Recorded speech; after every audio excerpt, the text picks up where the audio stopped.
आज की क्लास में हम लोग डिटेल्ड एक्सप्लेनेशन देखेंगे फाइलम टीनोफोरा के रिगार्डिंग। ठीक है, अब अगर हम सीरीज ऑफ इवोल्यूशन की बात करते हैं, ठीक है, थोड़ा सा उसको भी रिमाइंड करा दूं मैं आपको। तो सबसे पहले मैंने आपको सिखाया कि फाइलम्स आप देख रहे हैं वन बाय वन करके।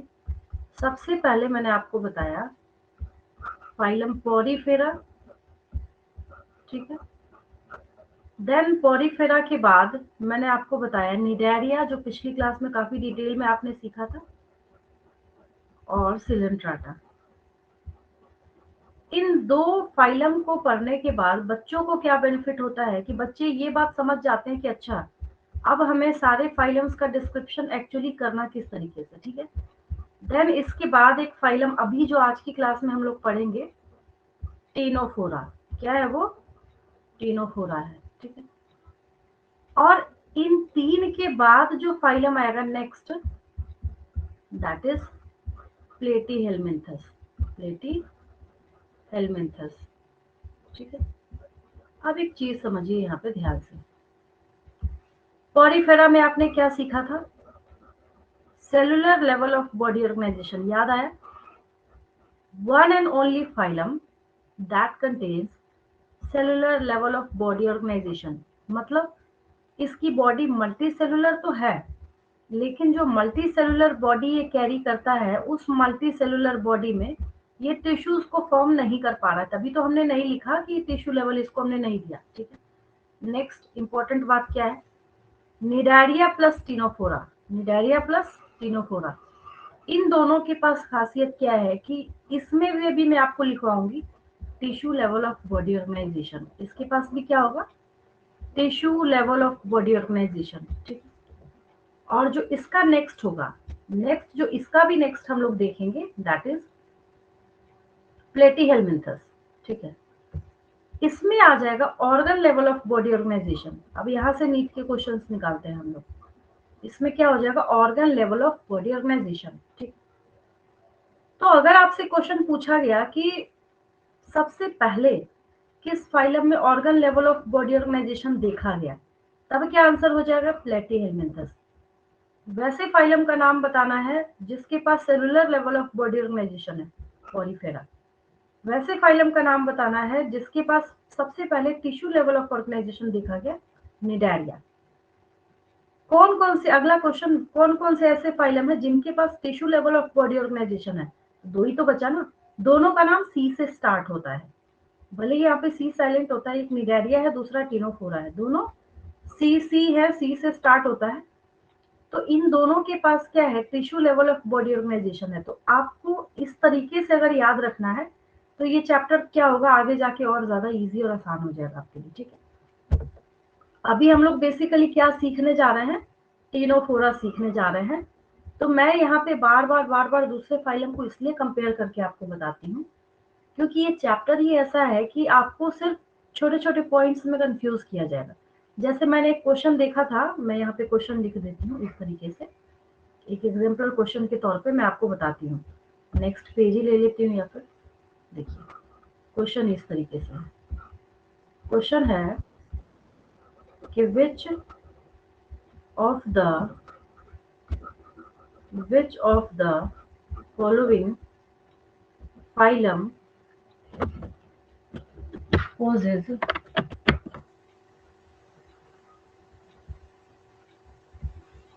which of the following phylum poses tissue level of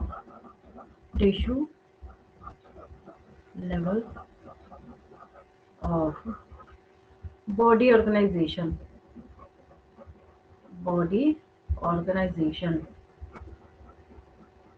ठीक है। ऑप्शंस देखिए, पहले मैंने यहाँ पे आपको ऐसे ऑप्शंस दिए, 1 2 3 and 4. Options are Ctenophora, T है ये। Options are Ctenophora, Platyhelminthes, Platy, helminthes, then है, अभी तो मैं सीधा सीधा दे रही हूँ, लेकिन इतना सीधा नहीं पूछा जाता, इनकी जगह पे एग्जांपल्स होंगे। निडारिया, ओरिफेरा, सबकी जगह उठा के क्या होगा, एग्जांपल्स होंगे इनके, ठीक है। ये नहीं है, इसमें इतने से काम नहीं चलेगा। अब क्या होगा, इसका एक नेक्स्ट लेवल भी आएगा। ये ऑप्शन नहीं है, ऑप्शन ये है। ए में अगर मैंने लिख दिया ओनली थर्ड, बी में मैंने यहाँ पे लिख दिया 1 एंड 2, सी में मैंने लिख दिया नेक्स्ट यहाँ पे 3 एंड 4, और नेक्स्ट मैंने लिख दिया यहाँ पे 1 एंड 3। चलिए अब आंसर बताइए, क्या हो जाएगा आंसर। अब इसको देखने के बाद कंफ्यूजन हो रही है ना, ये ऑप्शन देखने के बाद। ऐसा सीधा सीधा पूछा जाता तब तो खैर कोई दिक्कत ही नहीं आती, बट इतना सीधा पूछा नहीं जाता ना। अब इसको क्वेश्चन को ट्विस्ट किया जाता है आपके लिए, थोड़ा चेक करने के लिए कि बच्चों ने किस लेवल तक जाके पढ़ाई करी है। क्या होगा आंसर बताइए, क्या होगा इस क्वेश्चन का आंसर।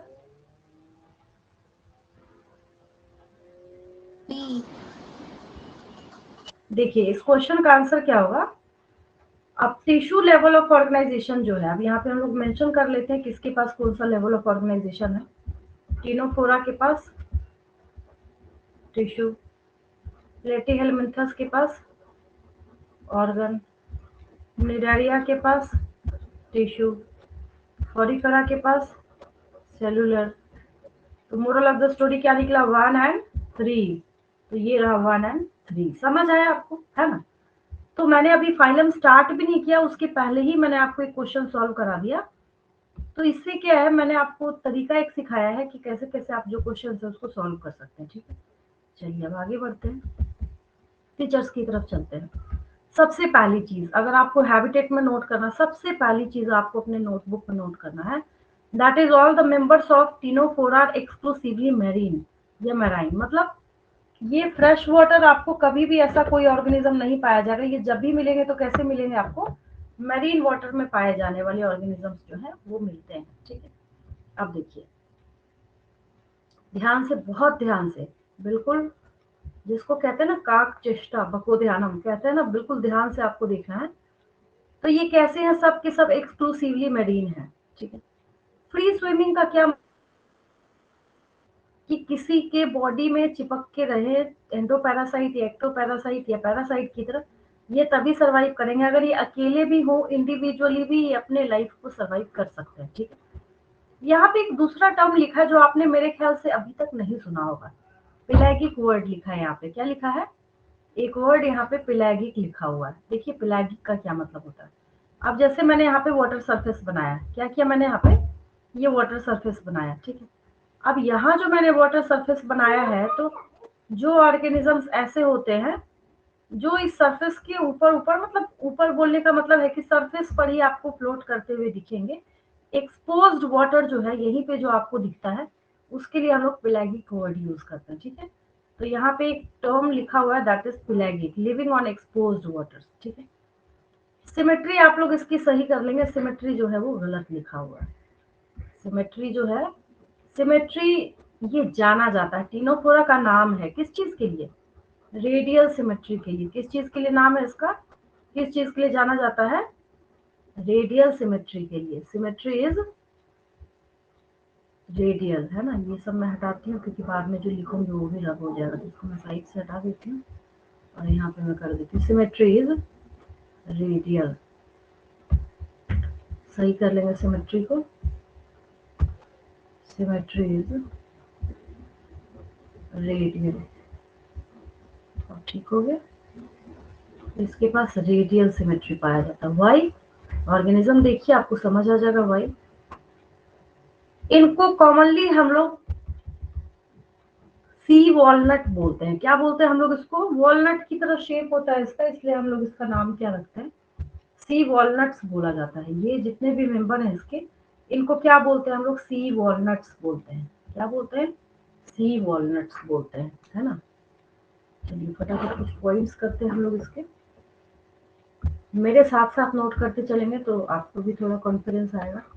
आसान आसान से पॉइंट्स जो है इसके, किसमें? Phylum Ctenophora. Phylum Ctenophora. Phylum Ctenophora. पहला पॉइंट जो मैंने आपको सिखाया, दैट इज exclusively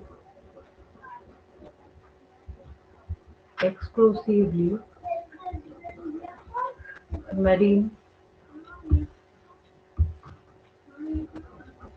aquatic तो होगा ही होगा। मेरीन बोलने का मतलब ये कि क्या है, ये aquatic है। ये कोई बोलने वाली बात ही नहीं है, कॉमन सेंस है ये। aquatic है ये, ठीक है। देन आप अब सीख चुके हैं कि कैसे कैसे इसकी पॉइंट्स को आपको मेंशन करना है, ठीक है। Then level of organisation, level of organization is tissue level। tissue level। tissue level of body organization। then level of organization के बाद अब ये भी क्या देखा आपने? सिमेट्री। सिमेट्री क्या होगा? Radial not bilateral. सिमेट्री क्या है इसकी? रेडियल सिमेट्री है। इसका जो कॉमन नेम है वही हम लोग क्या देते हैं? ये जो टिनोफोरा है, इनको हम लोग कहते हैं सी वॉलनट्स। क्या बोलते हैं हम लोग इसको? सी वॉलनट्स। ये भी एक पॉइंट लिख सकते हैं, बट मैं यही कर दे रही हूँ, टाइम भी सेव होगा और आप समझ ही रहे हैं। इसको हम लोग सी वॉलनट्स भी कहते हैं। ये सब 0 लेवल के पॉइंट्स, आप खुद भी लिख सकते हैं इसको, है ना। इतना तो मुझे आपको बताने की जरूरत भी नहीं थी। अगर मैं बोलती क्लास में, मैं इन हुई और मैंने बोला कि चलो टिनोफोरा के कुछ पॉइंट्स अपना दिमाग लगा के लिखो, तो इतना पॉइंट तो बच्चे जो है वो भी लिख लेते हैं। पढ़ाते पढ़ाते बच्चों को इतनी फ्लुएंसी तो आ ही जाती है। सी वॉलनट्स और comb jellies. Comb jellies.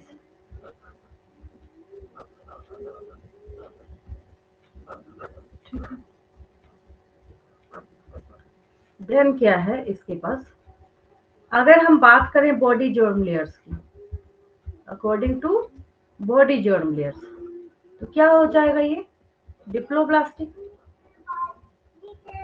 Diploblastic. Diploblastic का मतलब है only two body germ layers, only two body germ layers are present। दो ही बॉडी जर्म लेयर जो है इसमें प्रेजेंट है, दैट इज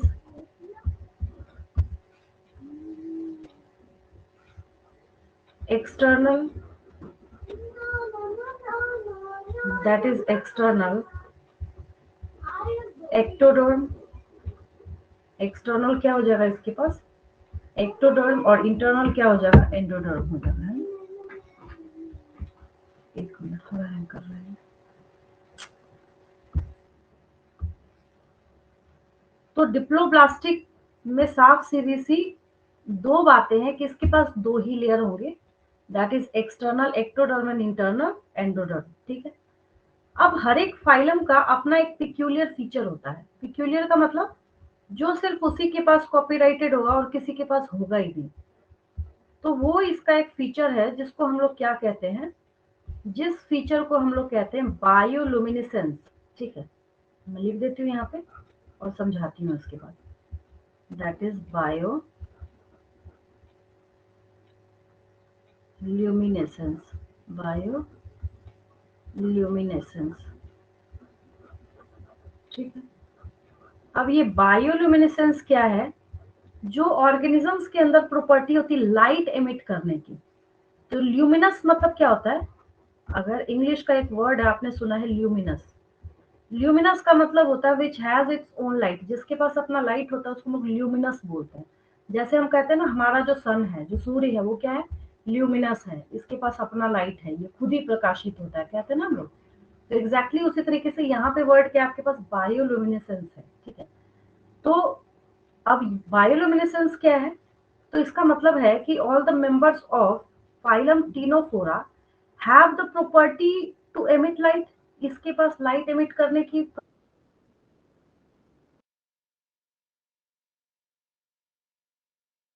जस्ट देखेंगे सब में ना, आपको सारे ऑर्गेनिजम्स रिकॉल करने का काम करते हैं। ठीक है, तो बायोल्यूमिनेसेंस में लिख लीजिए, यहाँ पे हो जाएगा the organisms, the organisms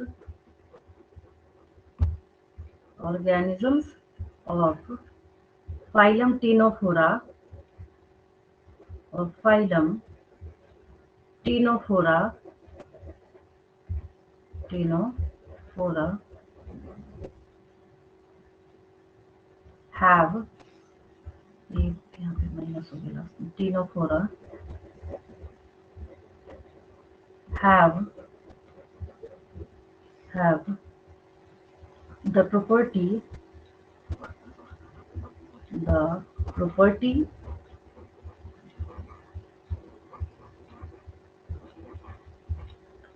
to emit light, to emit light। Light को ये खुद ही अपनी बॉडी से निकाल रहे होते हैं, मतलब इनकी बॉडी से लाइट एमिट हो रहा होता है। इस गुण को क्या बोलते हैं हम लोग? इस गुण को हम लोग कहते हैं बायोल्यूमिनेसेंस। और ये आपको किसी फाइलम में सुनने को नहीं मिलेगा, सिर्फ टिनोफोरा में मैंने आपको बोला है। तो अगर आपसे क्वेश्चन पूछा गया कि which of the following phylum possess specific property of bioluminescence, तो किसको मार्क करना है? टीनोफोरा को। मैंने सारे पॉइंट्स जो है लगे हाथ आपको साथ के साथ याद करा दिए हैं, तो बहुत ध्यान से देखना। ठीक है, अब एक और छोटा सा पॉइंट हम लोग लिखते हैं, जिसको समझने में मुझे नहीं लगता किसी बच्चे को दिक्कत आएगी। वापस हम फिर से इसके डाइजेशन पे चलते हैं। किस पे चलते हैं? डाइजेशन पे चलते हैं। तो डाइजेशन जो है इसका, कैसा होगा इसका डाइजेशन? इसका डाइजेशन भी both extra cellular and intra cellular होगा। ठीक है, डाइजेशन इसका बोथ मतलब सेल्स के अंदर भी होगा, और सेल सेल, अब मैंने यहाँ एक सेल बनाया, दूसरा बनाया, तीसरा बनाया, चौथा बनाया, पांचवा एंड सो ऑन, ऐसे सेल्स बना रही हूँ मैं। यहाँ पे चला गया है टिश्यू लेवल तक, टिश्यू बनाने की क्षमता है इसके पास। तो इसका मतलब है कि इस सेल के अंदर भी होगा, ये भी करेगा डाइजेशन का काम, और यहाँ पे एक्स्ट्रा सेलुलर जो स्पेस है इसमें भी क्या होगा? डाइजेशन होगा। तो जिसकी वजह से हम लोग कहते हैं यहाँ पे डाइजेशन जो है वो दोनों तरीके से होगा, that is intra cellular and extra cellular. या फिर एक्स्ट्रा सेलुलर, जिसको पहले लिखना है लिखिए, extra cellular, extra cellular and intra cellular. बस आगे चल रही हूँ अब मैं, इंट्रा सेल्यूलर। हाँ, इस पेज का स्क्रीनशॉट लेंगे, आगे बढ़ रही हूँ मैं नेक्स्ट पेज पे। अब एक पॉइंट पे हम लोग चलते हैं, जिसके लिए हम उसी पेज का यूज करते हैं जो डायग्राम आपने यहाँ पे लगाया था। ठीक है, क्योंकि मैं इसी से ही समझा भी सकती हूँ आपको। विदाउट डायग्राम बायोलॉजी क्या है, कोई सीख ही नहीं सकता। बायो का मतलब ये कि जहाँ पे कई ऐसी चीजें, आपको नंबर है, अपीयरेंस है, पोजिशनिंग है, उसको आप विदाउट डायग्राम कैसे कर सकते हैं? अब देखिए, यहाँ पे एज अ डेमो मैं आपको बताती हूँ। यहाँ पे क्या है, अब मैं आपको एक पॉइंट लिखवाऊंगी। क्या पॉइंट? ये है, अगर मैं हिंदी में बोलूं तो इन तीनों फोरा के पास, ये जितने भी यहाँ पे तीनों फोरा अवेलेबल हैं, इनके पास क्या होता है? 8। इसको जब हम लोग काउंट करते हैं, ये जो नंबर है, एक मिनट इसको, अच्छा कोई बात नहीं, ठीक हो रहा है, इसको काउंट कीजिए, कितना आएगा ये? 1 2, यहाँ से स्टार्ट किया मैंने, 3 4 5 6 7 एंड 8 आया नंबर इसका। यहाँ से हम लोग अगर काउंट कर रहे हैं 1 2 3 4 5 6 7 8, ठीक। अब इसके पास क्या है, 8 सीलिएटेड रोज का क्या मतलब होता है? रोज मतलब जैसे आप ये कॉलम बना रहे हैं तो फर्स्ट रो है ना, सेकेंड रो। एग्जामिनेशन हॉल में कैसे जाते हैं तो आप अपना सीटिंग अरेंजमेंट चेक करते हैं वहां पे।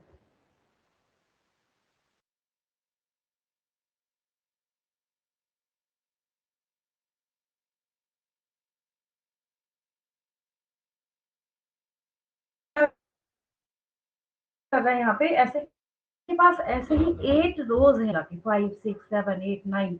तो एक सीक्वेंस होता है रोज। यहाँ पे आपको यहाँ पे रोज आपको नजर आ, इसमें बनने का है ये खास के अंदर, टिनोफोरा के अंदर, ठीक है।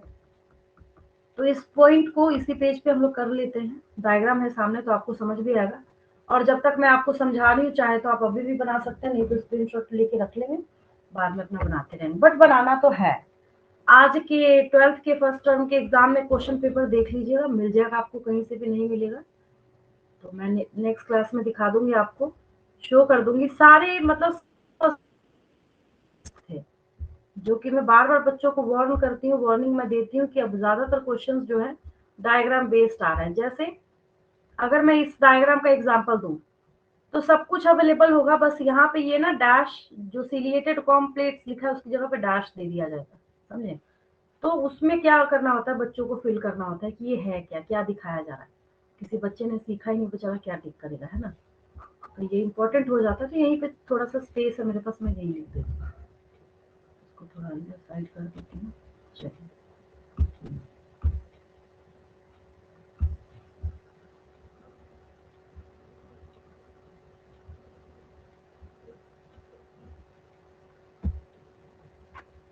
the body of Ctenophora, the body of Ctenophora, the body of Ctenophora bears, the body of Ctenophora bears 8, 8 वाला 8 कर रहा है ये 1 मिनट,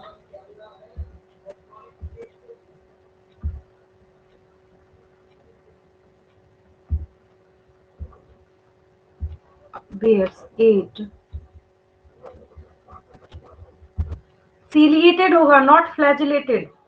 कल को जाके हो सकता है आपको इसमें भी कंफ्यूज किया जाए कि 8 सीलिएटेड है, 8 फ्लैजिलेटेड है, बोथ सीलिया एंड फ्लैजिला, इस तरीके से भी आपको कंफ्यूज किया जा सकता है।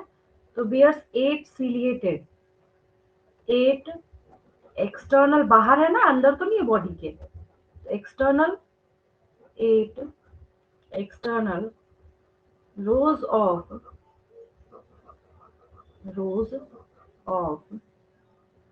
ciliated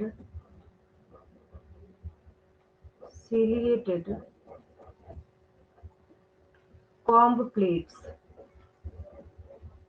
ciliated comb plates, ये खासियत है किसकी? टिनोफोरा की, है ना?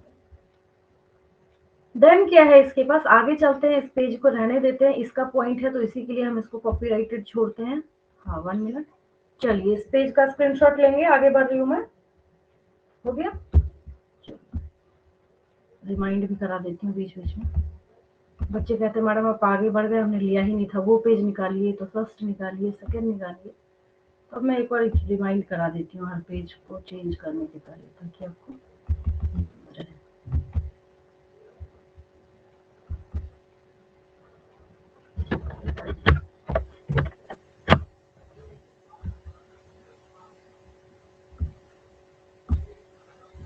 चलिए नेक्स्ट पॉइंट हम लोग लिखते हैं, रिप्रोडक्शन की बात करते हैं। हालांकि ये कोई बहुत एडवांस्ड ऑर्गेनिज्म नहीं है, ऐसा नहीं है कि हम ऐसा ऑर्गेनिज्म पढ़ रहे हैं, ये ऐसे ऑर्गेनिज्म की पढ़ाई कर रहे हैं जो बहुत ज्यादा एडवांस है। हाँ एक चीज और, यहाँ हमने जितने पॉइंट्स लिखे थे, जैसे 6 हमने लिखा, 7th पॉइंट हम उसको मान लेते हैं जो हमने क्या लिखा था, क्या, छोड़िए स्टार बना के लिख देती हूँ, इतना क्या काउंटिंग करना है ना। तो हम लोग इसके रिप्रोडक्शन पे चलते हैं, किस पे चलते हैं, मोड ऑफ रिप्रोडक्शन पे चलते हैं, ठीक है। तो मोड ऑफ रिप्रोडक्शन को जब हम लोग देखते हैं तो इसका मोड ऑफ रिप्रोडक्शन क्या है, मतलब उसके रिगार्डिंग खासियत क्या है कि इतने बैकवर्ड कैटेगरी में होने के बावजूद भी सिर्फ सेक्सुअल मोड ऑफ रिप्रोडक्शन को ही ये प्रेफर करते हैं। तो नेक्स्ट लिख लीजिए, mode of reproduction, mode of reproduction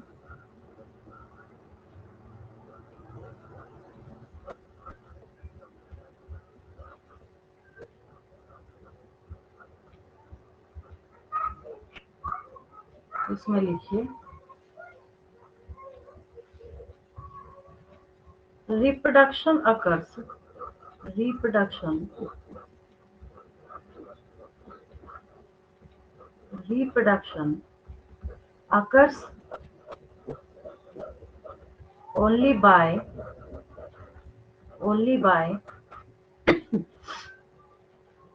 sexual means,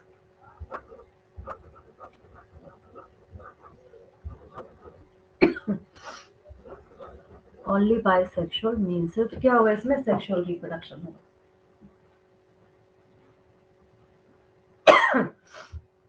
next point की तरफ हम लोग चलते हैं। इसमें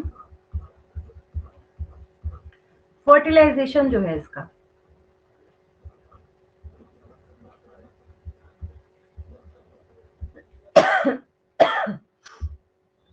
एक्सटर्नल होगा, fertilization is external।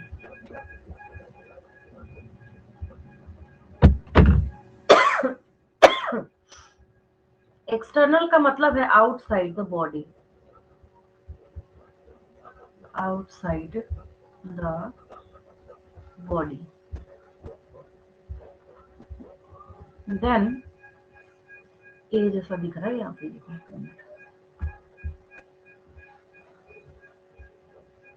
Outside the body. अब ठीक है,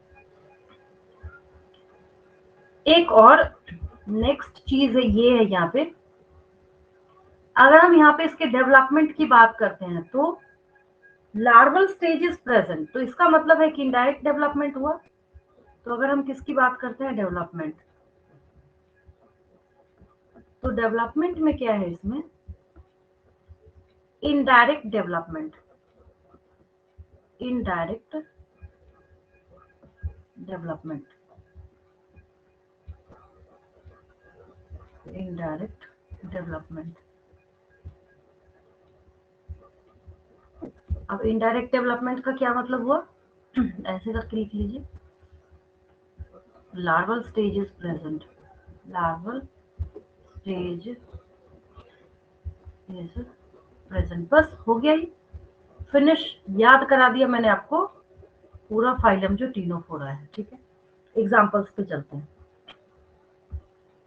एग्जाम्पल्स आर, क्योंकि सबसे ज्यादा क्वेश्चंस जो हैं वो एग्जाम्पल से ही पूछे जाते हैं।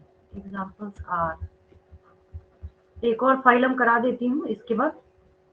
अब आपको टाइम नहीं लगेगा, सब में वही सारे घिसे पिटे पॉइंट लिखने, मतलब घिसे पिटे का मतलब लेवल ऑफ ऑर्गेनाइजेशन सब में लिखना है, सिमेट्री सब में, कुछ पिक्यूलियर फीचर जो है बस वही तो याद रखना है, ऐसे सोचिए, और एग्जाम्पल्स को रखना है दिमाग में। एक एग्जाम्पल इसका लिख लीजिए, PLEUROBRACHIA, प्लूरोब्रैकिया, ठीक है। और प्लूरोब्रैकिया के साथ साथ लिख लीजिए दूसरा एग्जाम्पल है टीनोफोरा, से याद रखेंगे टीनोप्लाना, CTENOPLANA।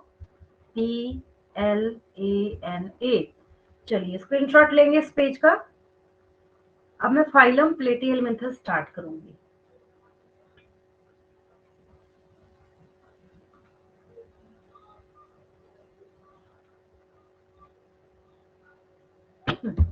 आगे बढ़ रहे हैं हम लोग, नेक्स्ट फाइलम हम लोग स्टार्ट कर रहे हैं, that is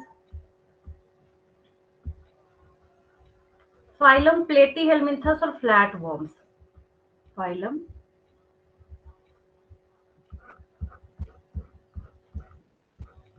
phylum प्लेटीहेलमिन्थस, प्लेटीहेलमिन्थस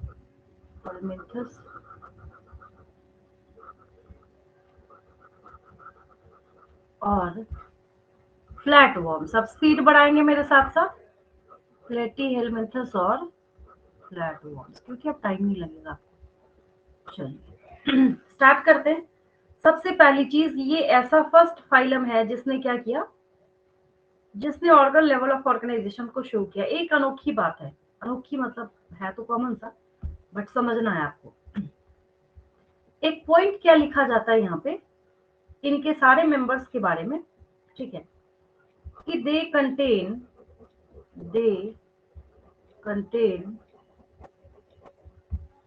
डोर्सोवेंट्रली, they contain डोर्सोवेंट्रली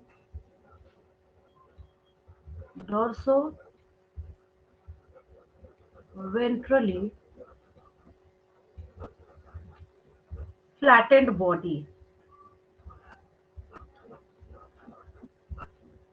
They contain dorsoventrally flattened body.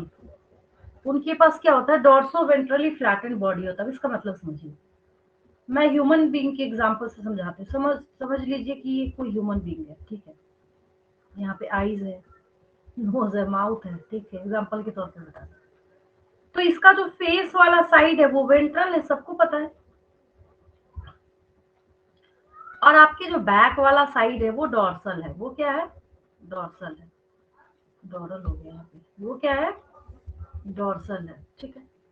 तो जब किसी ऑर्गेनिज्म को, अब जैसे हम लोग यहाँ पे एक लिवर फ्लूक को देखते हैं, ये क्या है, लिवर फ्लूक है, ठीक है, थोड़ा टेढ़ा मेढ़ा बन गया बट ऐसे ही शेप होता है, लिवर फ्लूक है, ठीक है। तो इसके जहां भी माउथ कैरी करेगा ये, तो वो वेंट्रल साइड हो जाएगा, मतलब आगे वाले साइड और बैक वाले साइड दोनों को पकड़ के आप चपटा कर दीजिए। मतलब आप नहीं करते, वो गॉड ने किया हुआ है, उसकी बॉडी ही ऐसी है। तो हम लोग उसको लिखेंगे ना कि भाई कैसे, किस तरीके से फ्लैट है, क्यों बोल रहे हैं फ्लैट वॉर्म्स, ठीक है, क्योंकि इसके पास डोर्सोवेंट्रली फ्लैटेड बॉडी है। इसकी वजह से हम लोग बोलेंगे कि ये क्या है, फ्लैट वॉर्म है। क्या है ये, फ्लैट वॉर्म है, ठीक है। तो हम लोग लिख लेते हैं इस पॉइंट को, मतलब कंप्लीट कर लेते हैं, हाफ तो हो ही गया है। They contain dorsoventrally flattened body, सो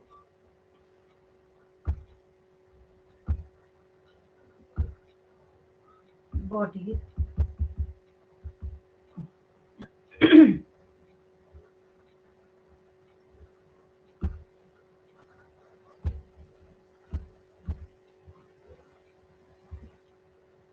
इसको हटाया था, ये वापस से आ गया, जिसको आना होता है वो आता नहीं।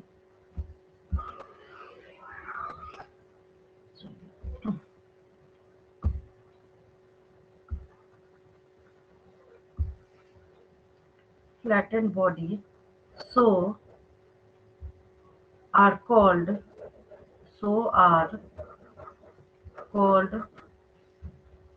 फ्लैट वर्म्स, जिसकी वजह से हमने इसको किसका नाम दिया है, फ्लैट वर्म्स का नाम दिया है, फ्लैट वर्म्स, ठीक है।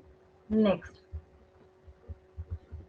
अब देन क्या है, इसमें अगर हम लोग बात करेंगे सिमेट्री की। अब भाई आप ऐसे ऑर्गेनिज्म की अगर सिमेट्री ढूंढने जाइएगा, ऐसा अगर ऑर्गेनिज्म है और सिमेट्री ढूंढिएगा, तो रेडियल तो होने से ना एक ही प्लेन हो सकता है जहां से आप इसको 2 इक्वल हाफ्स में डिवाइड कर सकते हैं ना, जिसकी वजह से हम लोग क्या बोलते हैं, सिमेट्री। अब फटाफट हाथ चलाइए मेरे साथ साथ, सिमेट्री दिखा आपको साफ साफ, बायलेटरल सिमेट्री क्या है इसमें, बायलेटरल। देन कैसे हैं ये, अभी तक सिलोम नहीं आया है, मैंने आपको बताया था ना, ए सिलोमेट्स, ए सिलोमेट्स, क्योंकि ये अभी तक एस्केलमिंथस आया नहीं है। जब एस्केलमिंथस आएगा तब स्यूडोसिलोम और उसके बाद के सारे सिलोमेट्स। मतलब coelom is absent, coelom is absent, बस मतलब body cavity is absent. Next, next क्या हो जाएगा इसमें, अब ये जो सारे हैं पहली बार सबसे पहले, अब क्या होने जा रहा है यहाँ पे, अब इसके पास होने जा रहा है organ level of organisation, organ level of organisation, organ level of organisation, organ level of organisation हो गया। देन इसके बहुत सारे जो मेंबर्स हैं वो एंडोपैरासाइट्स होते हैं। क्या होता है मतलब, जैसे गट में भी पाए जाते हैं, ह्यूमंस में भी ये क्या करता है बहुत सारे डिसऑर्डर्स वगैरह कॉज करने, टेप वॉर्म वगैरह पाया जाता है, ठीक है, डिजीज कॉज करने का काम करते हैं ये। तो इसके बहुत सारे फॉर्म्स जो हैं वो एंडोपैरासाइट्स के तौर पे पाए जाते हैं, ठीक है। तो लिख लीजिए, these are mostly endoparasites, endoparasites, endoparasites का क्या मतलब है, found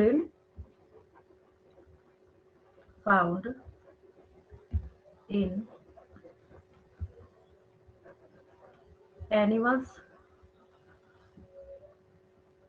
including human beings, including human beings, human beings। आगे देखिए, देन क्या है, अगर कोई भी एंडोपैरासाइट हुआ तो एक अपना कॉमन सेंस लगाइए। कोई चीज अगर आपकी बॉडी में बैठा बैठा फ्री फंड में फूडिंग लॉजिंग फैसिलिटी ले रहा है, क्या उसको डाइजेस्टिव सिस्टम रखने की कोई जरूरत है क्या? नहीं, बिल्कुल नहीं। तो मैं बच्चों को एक क्वेश्चन देती हूँ, उनको क्वेश्चन में ये देती हूँ कि right a note on adaptation in endoparasites, adaptation in endoparasites, ठीक है। तो उसमें बच्चों को क्या लिखना होता है कि अगर कोई एंडोपैरासाइट है, अगर कोई क्या है एंडोपैरासाइट है, सबसे पहली चीज hooks and suckers, hooks and suckers are present in endoparasites, endoparasites, endoparasites में क्या होंगे, हुक्स एंड सकर्स प्रेजेंट होंगे, ठीक है। पैरासाइट सिर्फ ये पैरासिटिक फॉर्म में ही होता है, ऐसे अगर बाहर वाला फॉर्म है उसमें नहीं पाया जाएगा, पैरासिटिक फॉर्म में ही पाया जाएगा। क्यों? ताकि ये क्या कर सके, होस्ट की बॉडी से डायरेक्ट न्यूट्रिएंट खींच सके, ठीक है। नेक्स्ट लिखिए, मैम एक सेकंड, ये वाला पॉइंट एक बार फिर से समझा दीजिएगा तो अच्छा ठीक है, ठीक है, देखिए ये लास्ट पॉइंट लिख लीजिए, उसके बाद मैं समझाती हूँ। देखिए, सम ऑफ देम, तब और अच्छे से आपको समझ आएगा। सम ऑफ देम एब्जॉर्ब, मैं दिखाई देती हूँ आपको डायग्राम में, some of them absorb nutrients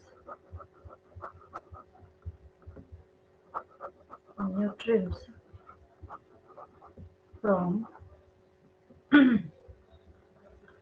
the host from the host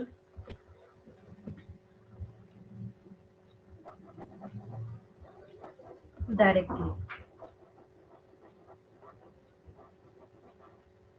directly क्या करेगा, ये होस्ट बॉडी से न्यूट्रिशन खींचने का काम करेगा अपने बॉडी सरफेस के थ्रू, ठीक है। इस पॉइंट को मैं और अच्छे से समझा देती हूँ आपको। देखिए, इंपॉर्टेंट क्वेश्चन है ये, साफ सीधा से एक नोट ही मैं दे देती हूँ एग्जाम में, मैं खुद भी देती हूँ लिखने को बच्चों को कि अगर कोई एंडोपैरासाइट है तो उसके अंदर कौन कौन सा आपको अडेप्टेशन जो है वो देखने को मिलता है। तुम लोग मैम नीचे जो एरो है ना पेज शिफ्ट का, वो थोड़ा सा हटाइएगा, स्क्रीनशॉट ले लेते हैं। अच्छा हाँ, एक मिनट, सही बोला, मैं चलिए अब ले लीजिए, उधर ह्यूमन कट गया, एक मिनट मैं इसको इधर शिफ्ट कर देती हूँ थोड़ा सा पेज को। हो गया मैम, इधर ह्यूमन हो गया, दिख गया। तो ज्यादा ही शिफ्ट हो गया, एक मिनट, कुछ ज्यादा ही हो गया, कहाँ थोड़ा जा सा बस। कहाँ जा रहा है ये? अरे कभी कभी ना ये आउट ऑफ बस बस कंट्रोल बस काम रुक करता जाइए, है ये, रुक जाइए, ठीक। नहीं समझे, ये मेरे कंट्रोल के बाहर काम कर रहा है थोड़ा सा खुद ही सेट हो जाएगा कुछ देर में। अभी चल नहीं रहा है, ये अपने मन से काम कर रहा है।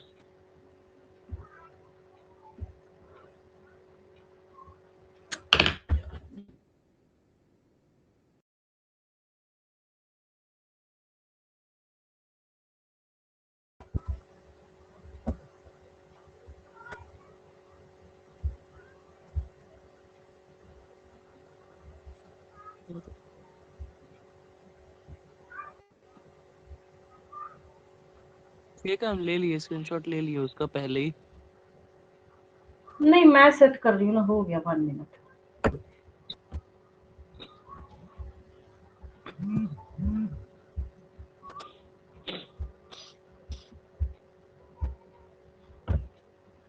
चलिए, अब परफेक्टली फिट हो गया, अब किसी को लेना है तो ले लीजिए।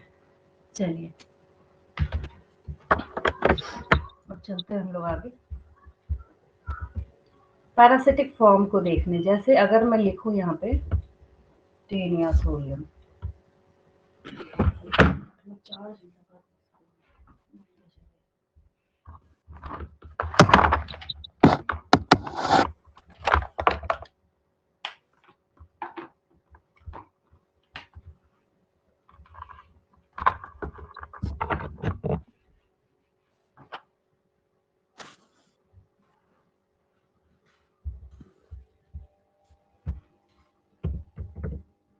Taenia sodium.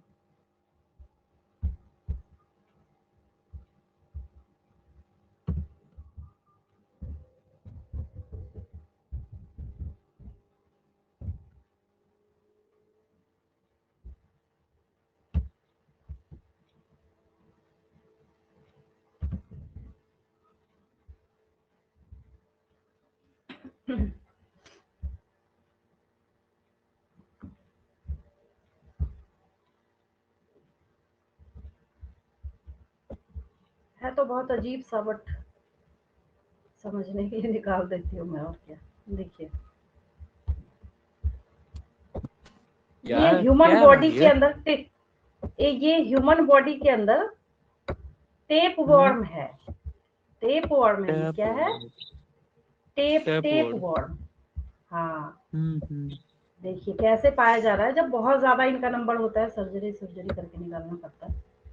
तो अच्छा, देखिए एक बात यहाँ पे समझिए, अब साफ सीधी से हम लोग इसका एडेप्टेशन पढ़ रहे थे। क्या पढ़ रहे थे हम लोग? इसका एडेप्टेशन पढ़ रहे थे। अडाप्ट। मतलब मैं अभी तक आपको लेक्चर दे रही थी, मैं ये बता रही थी कि अगर ये है,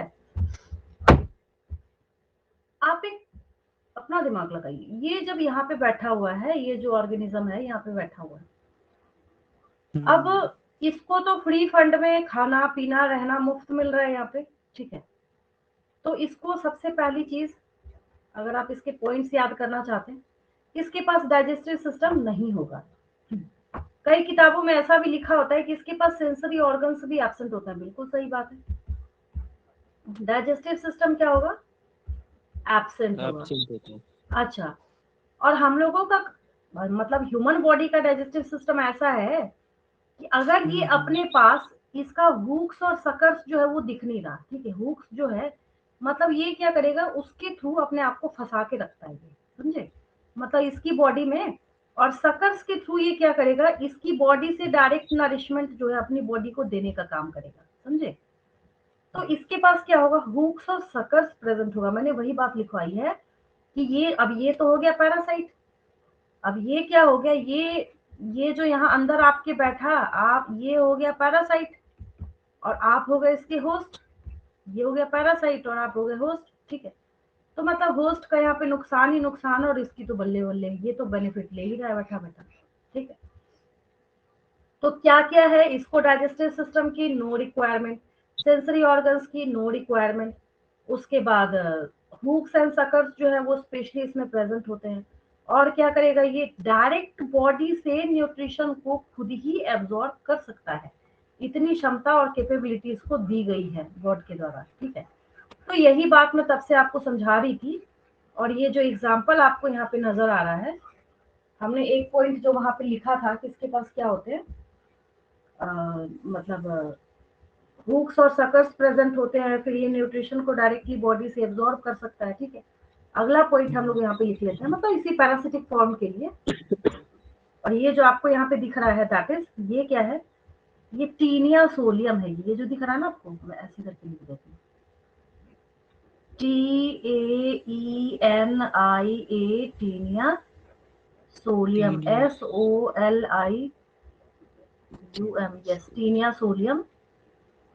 साधारण नाम या कॉमन नेम है इसका टेप वॉर्म। इसका बॉडी को, एक्सक्यूज मैम, इसका बॉडी को अब बताइए, जो साइड में है बैकग्राउंड में, उसको आप ये कह नहीं रही नहीं है? नहीं, वो तो गट में है, वो तो ह्यूमन, ये नहीं समझे, हाँ, ये पूरा तो ह्यूमन गट वो है। तो ह्यूमन, और यस मैं, मैम, वो तो ह्यूमन का है। हाँ, सिर्फ मैं इसको बोल रही हूँ, ये जो है ना, ये देखिए, अच्छा। ये जो है, ये है टीनिया सोडियम, बस।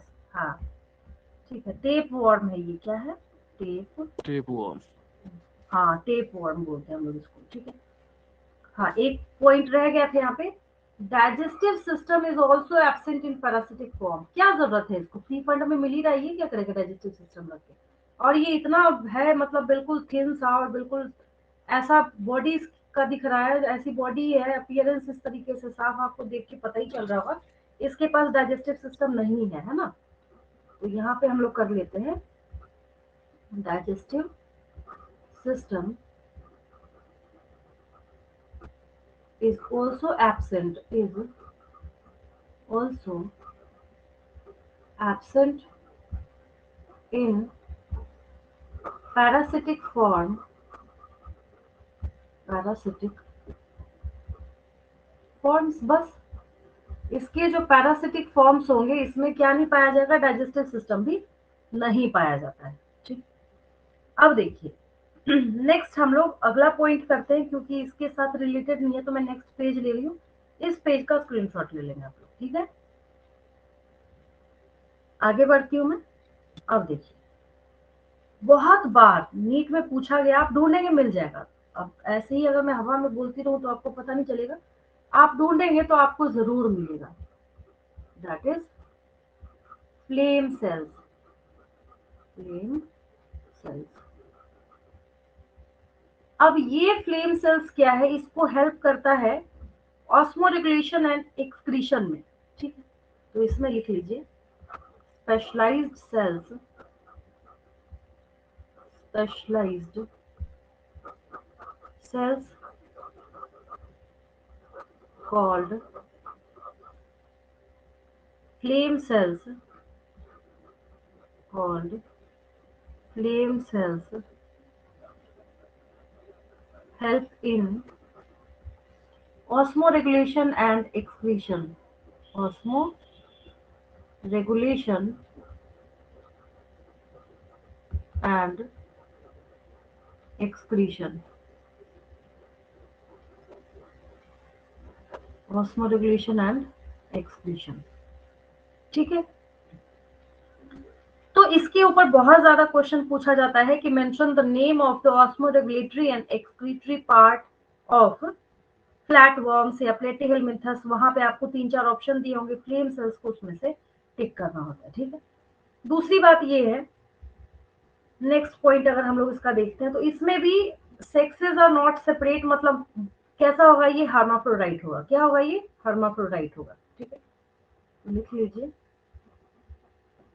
Sexes are not separate. अगर अभी भी समझ नहीं आया तो एक साफ सीधी सी बात समझ लीजिए, मेल और फीमेल गेमेट बनाने की क्षमता इसके एक ही बॉडी के पास होगी, एक ही ऑर्गेनिज्म मेल और फीमेल दोनों गेमेट को बनाएगा, जिसकी वजह से हम लोग यहाँ पे पॉइंट नोट कर रहे हैं, सेक्सेस आर नॉट सेपरेट, ठीक है। अब ये थोड़ा सा एडवांस अपने आप को किस तरीके से बना रहा है कि इंटरनल फर्टिलाइजेशन कर रहा है ये, ठीक है। फर्टिलाइजेशन कैसा है, इसमें इंटरनल है, fertilisation is internal, fertilization is internal, ठीक है। देन डेवलपमेंट कैसा होगा, इसका भी इनडायरेक्ट होगा, क्योंकि बीच में बहुत सारे लार्वल स्टेजेस आते हैं इसके, ठीक है।